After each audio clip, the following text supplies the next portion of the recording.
Hello dear students, how are you all? I hope you all are doing well. And now on this beautiful day, I welcome you all to the very first online class of this semester. Before we get started, let me introduce myself. I am Dr. Satish Maulge and I am going to deal with physical chemistry paper. Let's have a look at the pattern of papers we have for this semester. Like in first year, in second year also we have 6 papers. In the third semester we have 3 papers, paper number 7, 8 and 9. The paper number 7 and 8 will be of theory papers and the paper number 9 will be of practical paper. In the similar way, in fourth semester also we have 3 papers, out of which 2 are theory papers and 1 is of practical paper. And we have, for this semester we have 5 chapters in paper number 7 and in paper number 8 we have only 3 chapters.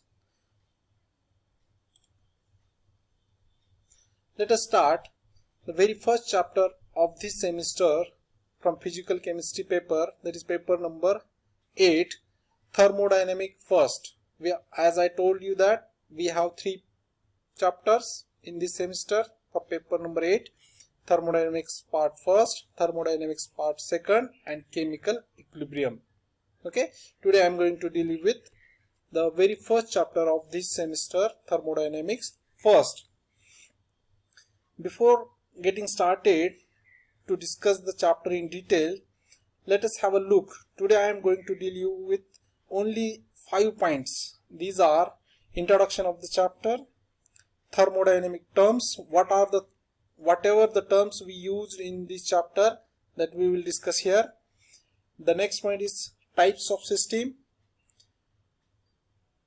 There are 3 types of system and what are these properties we are going to discuss in detail later on.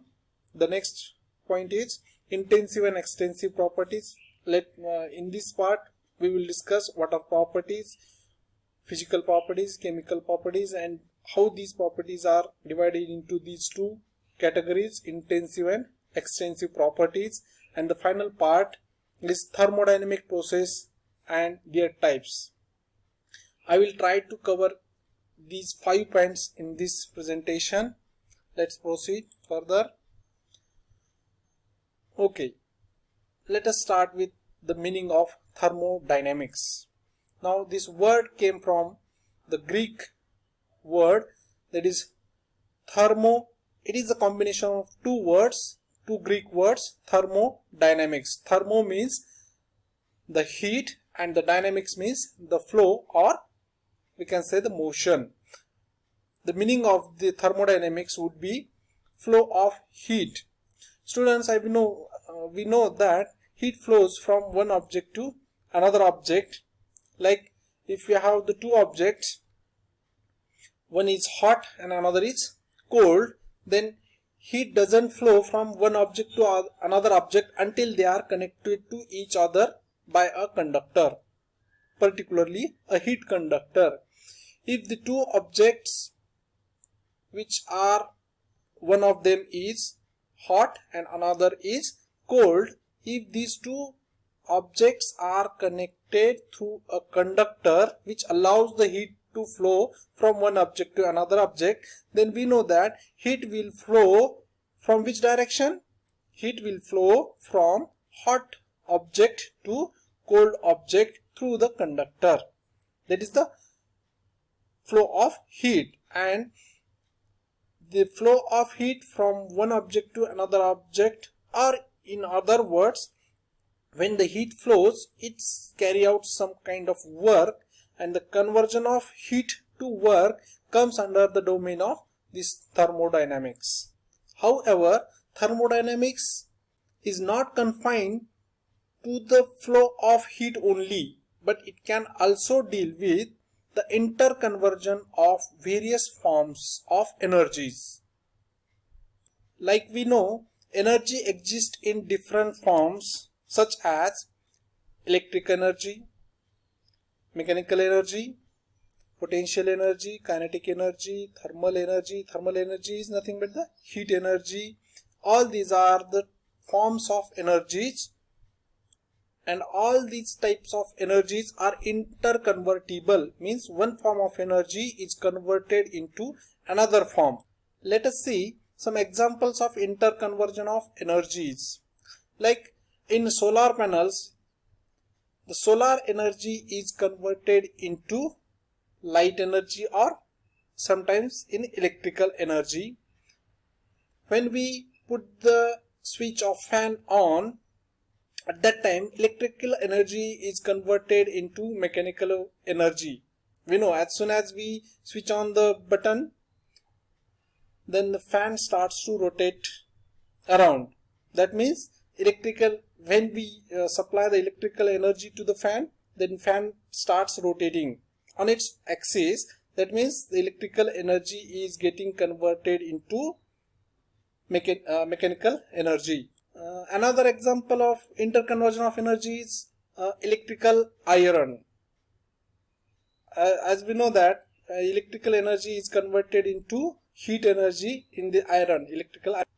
Here we can give so many examples of interconversion of different forms of energy to each other, but let us not get into too much detail in these examples.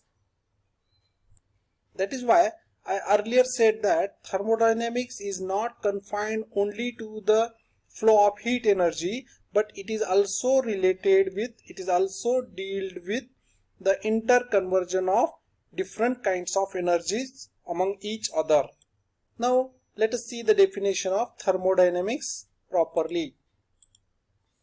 Now, thermodynamics can be defined as it is the branch of science which deals with the study of different forms of energy, and the quantitative relationship between them is known as thermodynamics, means which deals with the different forms of energies and the quantitative, how much energy is exchanged, is nothing but the quantitative relationship.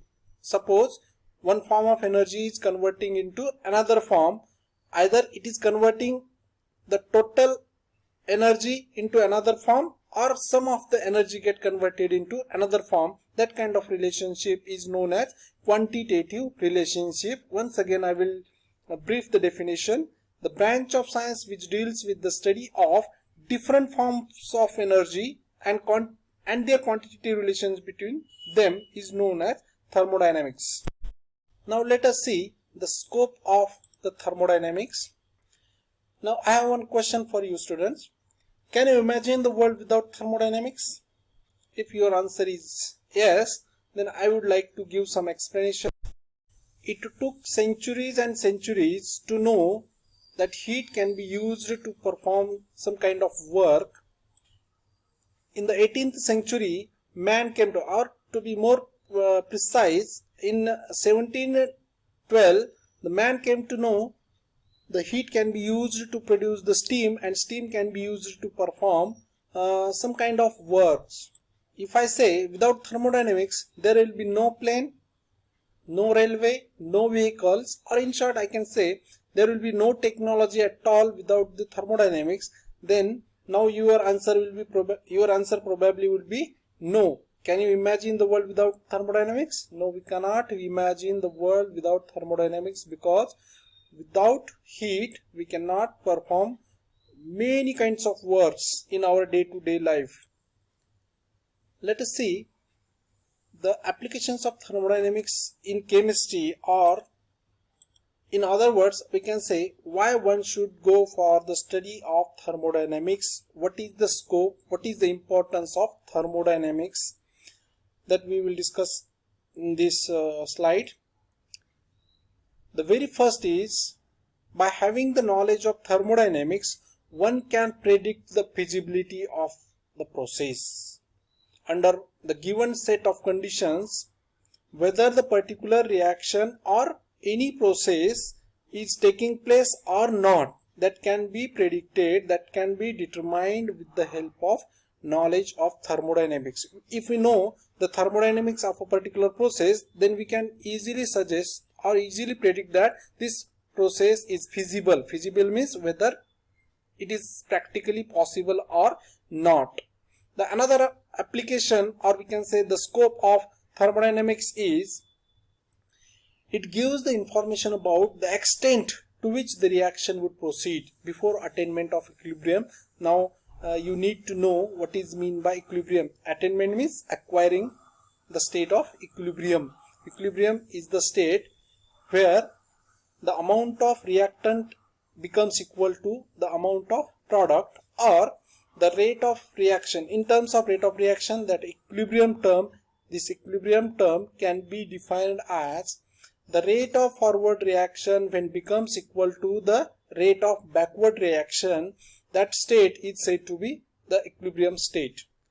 In short, we can say when the reaction proceeds, the reactant molecules started turning into formation of product molecules. That means slowly and steadily the number of product molecules are increasing, and simultaneously the number of reactant molecules decreases, and the state comes where the number of molecules of reactant and number of molecules of product becomes equal. That state is called the equilibrium state. Now what thermodynamics tells us about this? Before the reaction acquires the equilibrium state, how much amount of reactants are converted into products? That information we get by having the knowledge of this thermodynamics, or in short we can say determining the extent to which the reaction would proceed.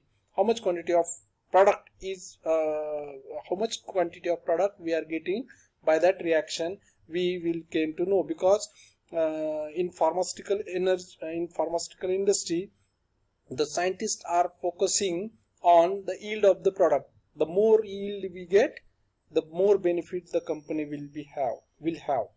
Another application of thermodynamics is, as we know that in physical chemistry we are going to deal with various laws such as Raoult's law, Van 't Hoff's law, distribution law, phase rule, laws of equilibrium, laws of thermochemistry, expression for elevation in boiling point, depression in freezing point, and so on, like osmotic pressure, etc. All these laws have been derived from the laws of thermodynamics, or in short we can say that all these laws are in accordance with the laws of thermodynamics. Means somehow the thermodynamics helps to derive these laws from its basic fundamental laws. If you want to remember these three applications, just remember these three words: feasibility, extent of process, and laws. From these three words we can explain in detail about the applications of chemistry. Means feasibility means whether the process or any reaction practically possible or not under the given set of conditions. And the another one is extent of process. Extent of process, to what extent the process proceeds before it acquires the equilibrium state. And the laws, various laws from the physical chemistry have been derived by taking the use of these laws of thermodynamics. Now let us proceed further. Okay, while proceeding further in this chapter, we are going to use various terms like system, surrounding, boundary, universe. All these terms are going to be used frequently while proceeding the chapter in detail. Once again I will repeat the terms which we are going to use frequently while proceeding the chapter in detail: system, surrounding, boundary, and universe. These are the repeated ones. These are the four terms which we use frequently in this chapter. Now, okay, let's have a look at the terms. The system. The system can be defined as it is the part of the matter or the specific portion of the matter under thermodynamic study is called a system. Here